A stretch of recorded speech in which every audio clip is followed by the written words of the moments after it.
Iran deputy foreign minister അമേരിക്കയുടെ നിലപാടുകളെ കൃത്യമായി ചുരുങ്ങിയ വാക്കുകളിൽ വിശേഷിപ്പിച്ചുകൊണ്ട് കഴിഞ്ഞ ദിവസം എക്സ് പ്രൊഫൈലിൽ ഇങ്ങനെ എഴുതി: when the party that has directly played a role in the war, siege, sanctions and threats through brute force rejects Iran's response only because it is not a letter of surrender, it becomes clear that the main issue is not peace but the imposition of political will through the path of threat and pressure.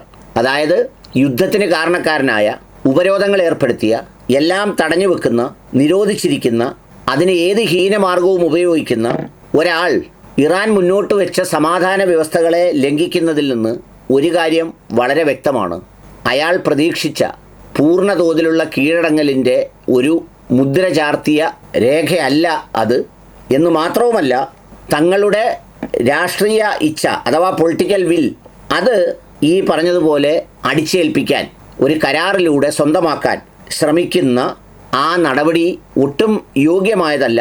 അതുകൊണ്ട് തന്നെ ആ സംഗതിയെ ഒരു കാരണവശാലും അംഗീകരിക്കാനും കഴിയില്ല എന്ന തരത്തിലാണ് Iran പ്രതികരിച്ചത്. കാരണം ഒരു കരാറെന്നത് തുല്യമായി പാലിക്കപ്പെടുന്ന വ്യവസ്ഥകളുടെ മാന്യമായ ഒരു ഒത്തുതീർപ്പായിരിക്കണം. എന്നാൽ അതിനു പകരം ഏകപക്ഷീയമായി അത് ഒരു സവിശേഷമായ ദിശയിൽ പിടിച്ചടക്കലോ കീഴടക്കലോ പോലെ ആയി മാത്രം മാറ്റുന്ന ഒരു പ്രവണതയെ അംഗീകരിക്കാനുമാവില്ല എന്നതാണ് ഇറാൻ്റെ നിലപാട്.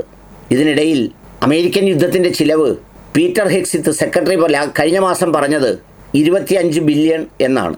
എന്നാൽ അത് അമേരിക്കയ്ക്ക് മാത്രം ഇപ്പോൾ 29 ബില്യൺ ആയിട്ടുണ്ട്. മറ്റ് രാജ്യങ്ങൾക്ക് കൂടി നോക്കുകയാണെങ്കിൽ, അതായത് ഇസ്രയേലിന് കൂടി നോക്കുകയാണെങ്കിൽ 50 ബില്യൺ കടന്നിരിക്കുന്നു എന്നാണ് പറഞ്ഞിരിക്കുന്നത്. സാധാരണ എല്ലാ യുദ്ധത്തിലും അമേരിക്കയ്ക്ക് ലാഭമാണ് ഉണ്ടാകാറ്. കാരണം യുദ്ധം കഴിഞ്ഞ് ഒരു പിടിച്ചടക്കലും ഒരു എണ്ണയൂറ്റലും മോഷ്ടിക്കലും കൊള്ളയും ഒക്കെയുണ്ട്. എന്നാൽ ഈ യുദ്ധത്തിൽ അതൊന്നും ഇതുവരെ ലഭിച്ചിട്ടില്ല. കൊള്ള മുതൽ കിട്ടിയെങ്കിൽ മാത്രമേ യുദ്ധം ലാഭകരമാക്കാനൊക്കൂ. ഇറാനിൽ നിന്നത് കിട്ടിയിട്ടില്ല. മറ്റ് രാജ്യങ്ങളിൽ നിന്നുകൂടി കപ്പം പിരിക്കാം എന്ന് വിചാരിച്ചപ്പോൾ ഒരു രാജ്യങ്ങളും ഒട്ടും വന്നതുമില്ല.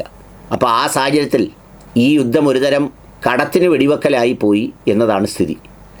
സംഗതി വെടിവെച്ചത് മാത്രം മിച്ചം, കടവൊട്ട് കിട്ടിയതുമില്ല. ഈ കടത്തിന് വെടിവെക്കൽ എന്നത് ഞങ്ങളുടെ നാട്ടിലൊക്കെ സാധാരണ ഉപയോഗിക്കുന്നൊരു പ്രയോഗമാണ്. ഒരാളിനെ കാണിച്ചിട്ട് വെടിവെച്ച് കൊല്ലാവോ, അന്നത്തെ കാലത്ത് 8 അണ തരാം എന്നെങ്ങാണ്ട് പറഞ്ഞത്രേ. കാശ് കൊടുത്തില്ല, വെടിവെച്ച് കഴിഞ്ഞ് തരാം, ഇല്ലെങ്കിൽ നീ കൊന്നില്ലെങ്കിലോ എന്ന് കേട്ട അയാൾ വിചാരിച്ചു ശരിയാണല്ലോ എന്ന് വിചാരിച്ച് വെടിവെച്ചു. അവസാനം ആളിനെ പോലീസ് പിടിച്ചുകൊണ്ട് പോയി, കാശും കൊടുക്കേണ്ടി വന്നില്ല. അതിനാണ് കടത്തിന് വെടിവെച്ചവർ എന്ന് പറയുന്നത്. അപ്പോൾ അമേരിക്കയും ഇസ്രയേലും കടത്തിന് വെടിവെച്ചവരെ പോലെയാണ്. പോയതെല്ലാം കടമായിപ്പോയി, ഒന്നും കാര്യമായി കിട്ടിയതുമില്ല.